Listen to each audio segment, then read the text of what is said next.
Kryeministri Mickovski nuk e komenton kallëzimin penal që LSDM-ja e parashtroi kundër tij në prokurori pas deklaratës së tij se ka ndjenjën se së shpejti funksionar të lartë të qeverisë së mëparshme të LSDM-s dhe të afërmit e tyre do të përfshihen në ndjekje penale.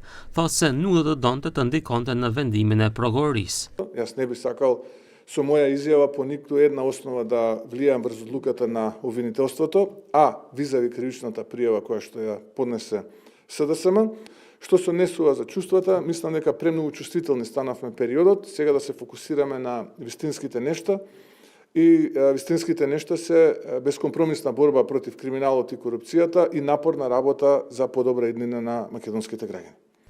Kryetari i LSDM-s Venko Philips që nga ana e tij thotë se dëgjoi deklaratën e kryeministrit dhe nuk i besoi çfarë po thot tani. Thotë se ka amplituda të çuditshme në ndjenjat e kryeministrit, i cili haptazi kishte kërcënuar, friksuar dhe kishte thënë kush dhe si do të ndiqet penalisht dhe cili do të jetë rezultati i proceseve gjyqësore.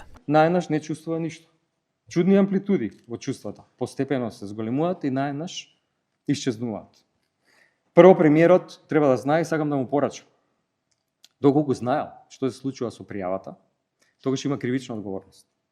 Доколку не знаел, има политичка одговорност, затоа што прети и се заканува, и тоа е нешто што не смее да го прави. Тоа е манир на автократски режим. Ndryshe, LSDM-ja parashtroi kallëzim penal kundër kryeministrit Mickovski për shkak të deklaratave se ka ndjenjën se funksionar të lartë të qeverisë së mëparshme të LSDM-s do të përfshihen në procedura gjyqësore. Kërkuan nga prokuroria që menjëherë ta thrasin në pyetje dhe t'i hetojnë ndjenjat e tij për të provuar se nuk punon vetëm sipas porosive, ndërsa nëpërmjet shkresave u ankuan edhe tek Bashkimi Evropian se kjo deklaratë për revanshizëm politik përbën kërcënim të drejtë për drejtë për pluralizmin demokratik në vend.